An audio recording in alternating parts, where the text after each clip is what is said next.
Bonjour frères et sœurs dans le Seigneur, j'espère que tout le monde va bien par la grâce de Dieu. Soyez tous bénis de là où vous êtes, frères et sœurs dans le Seigneur. Aujourd'hui, on est rentré dans la nouvelle année qui est 2024. Frères et sœurs, une année qui est beaucoup agitée et des persécutions aussi au niveau de l'Église. Le Seigneur m'a montré en ce moment sur la plateforme YouTube. Hier, j'ai vu qu'on parlait de un prophète du côté de Côte d'Ivoire. Voilà, un prophète de Côte d'Ivoire qui a disparu. Voilà. Et ce prophète-là, il s'appelle Eli Pada. Voilà. Il s'appelle Eli Pada. Ce prophète-là, je ne le connais pas. Et lui non plus me connaît pas aussi. Je ne le connais pas. Lui ne me connaît pas aussi. Frères et sœurs, on peut voir les vidéos des autres sur YouTube. Ça ne veut pas dire que on suit tout le monde. C'est comme moi aussi, on peut voir mes vidéos, mais ce n'est pas tout le monde qui va me suivre.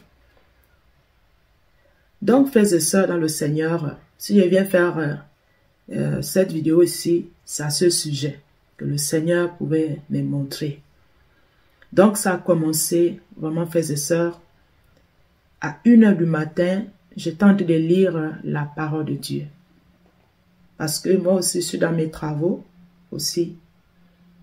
Voilà. Donc, j'ai tenté de lire la parole de Dieu. J'étais éveillée jusqu'à 2h du matin. Et comme je vous disais que j'avais vu les vidéos, comme parlait de ce prophète Eli Pada, il y a des gens qui ont lancé la trompette, les sœurs, les frères, qu'il faut prier pour ce prophète-là. La Bible nous dit aussi qu'on doit prier pour les uns et les autres lorsque l'autre se retrouve dans les difficultés. On est le corps de Christ. Donc, on doit prier pour les autres quand nous sommes en danger, quand l'autre est en danger. Ça peut arriver à tout le monde. Personne n'a l'abri ici sur la terre. Ça peut arriver à tout le monde, frères et sœurs dans le Seigneur. Donc, après lire ma parole, je me dis, je vais prier aussi pour ce prophète-là, Eli Pada. Donc, j'ai prié pour lui. J'ai prié, j'ai remis tout dans les mains du Seigneur. Et c'est comme ça que le Seigneur nous appelle tous à prier pour les autres. J'ai prié pour lui.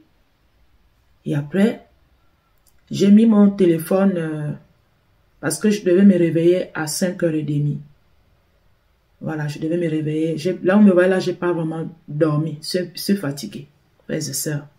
Mais, comme j'ai reçu ce message, je dois venir faire la vidéo pour édifier le corps de Christ. Parce que si on a reçu un message, on doit venir partager. On ne doit pas garder pour nous. Donc, frères et sœurs, alors j'ai réglé mon téléphone, l'heure, 5h30, parce que je devais me lever à 5h30 pour prier, pour faire la prière. Donc, entre les 2h et 5h, quand je me suis couché là, c'est là où le Seigneur pour m'amener en Afrique là-bas. Je me suis retrouvée dans le songe en Afrique là-bas. Frères et sœurs dans le Seigneur. Et je vois maintenant, dehors, je vois maintenant le prophète là, Eli, qui était couché par terre. En fait, sur un matelas.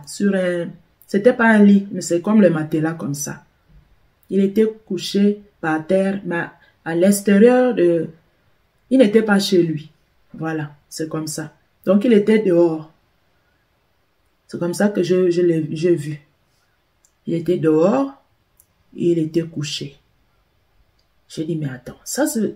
Dans l'esprit, j'ai dit, mais ça c'est le prophète Eli qu'on est en train de parler là, Eli Pada. Donc, il était couché. Et il avait sur lui un drap. Il avait un drap qui était un peu dans le gris cassé, mais ce gris qui allait un peu légèrement dans le blanc. Donc, il était couvert de ça. je pouvais voir comment il était en train de se couvrir avec... il était couché. Il était vraiment fatigué. Frères et sœurs, la manière que je l'ai vu. Il était fatigué et il ne parlait pas. Il ne parlait pas aussi. Il était dehors, hein. Comme ça que j'ai vu ça. C'est incroyable les choses que Dieu nous montre. Vous voyez, Dieu n'a pas de limite. Pourtant, je ne le connais pas, il ne me connaît pas.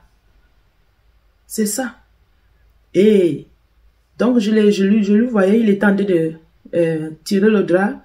Comme je vous dis qu'il était couché par terre, là, sur comme un matelas comme ça, dehors en plein air. C'est comme ça que le Dieu pouvait me montrer.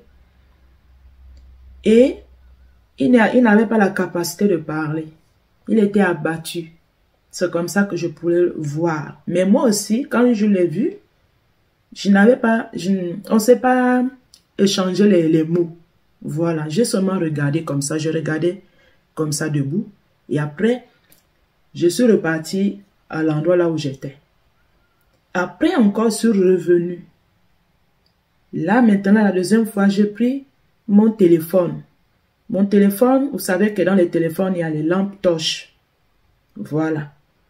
Donc, j'ai mis la lampe torche là pour voir. Donc, j'ai mis la lampe et j'ai éclairé pour voir s'il était endormi ou pas. Donc, quand j'ai éclairé la lampe torche, il m'a regardé. Donc, parce qu'il y a eu le reflet de la lumière, c'est venu sur lui comme ça. Donc, il m'a regardé. Et après, après, comme ça, je suis reparti encore. Donc, il s'est endormi encore. Mais on ne s'est pas échangé les mots, même pas un peu. Donc, il n'y a pas eu la conversation, lui et moi. C'était juste ça que je pouvais voir, frères et sœurs, dans le Seigneur. Il était par terre, comme un petit matelas, comme ça, couché. Il était là. C'est comme ça que j'ai vu. Il était là. Donc, il me regardait seulement. Et moi aussi, je le regardais. C'était ça.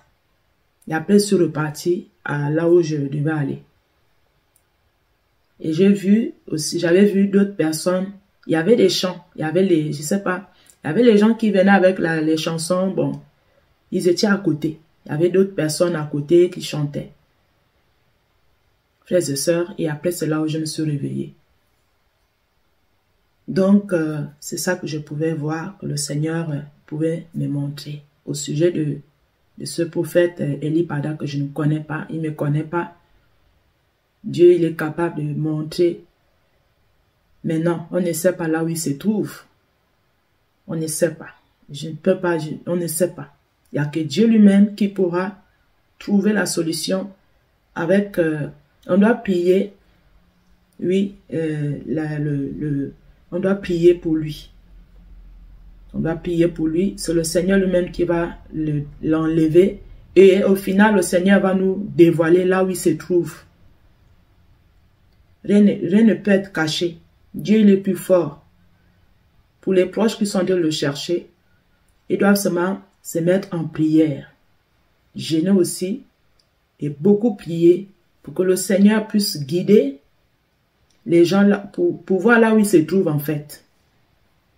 Parce qu'il a disparu, c'est ça que j'ai vu, c'est ça que les gens sont les frères et les sœurs sont de dire, qu'il a disparu depuis. Donc, il n'y a que la prière, il n'y a que notre Créateur, le Seigneur qui pourra montrer là où il se trouve, vraiment l'endroit là où il est, là où il était emmené. On ne sait pas. Donc, c'est comme ça que je pouvais voir ça, frères et sœurs, dans le Seigneur. Je ne peux pas rajouter. C'est comme ça que je pouvais voir la scène là. Donc, voilà un peu ce que je voulais partager avec vous ici. L'église de Côte d'Ivoire doivent se lever pour prier, se jeûner. C'est ça. Donc, tout le monde doit prier. Parce que les prophètes seront persécutés. Là, c'est lui. Mais on ne sait pas. La Bible nous a déjà prévenu que un prophète n'est pas la bienvenue ici sur la terre. Donc, on serait persécuté. Vous allez voir les apôtres même. On les a décapités parce qu'ils disaient la vérité. Parce qu'il parlait la vérité. Donc, l'ennemi n'aime pas la vérité. L'ennemi n'aime pas. Car la vérité, c'est compliqué. On va chercher à tous les moyens. Donc, ici, les gens doivent seulement prier pour que le Seigneur puisse faire grâce à ce prophète-là. Vraiment. Donc, c'est un peu ça que je voulais partager avec vous ici. Soyez bénis et fortifiés. Merci encore. Shalom, shalom. Merci.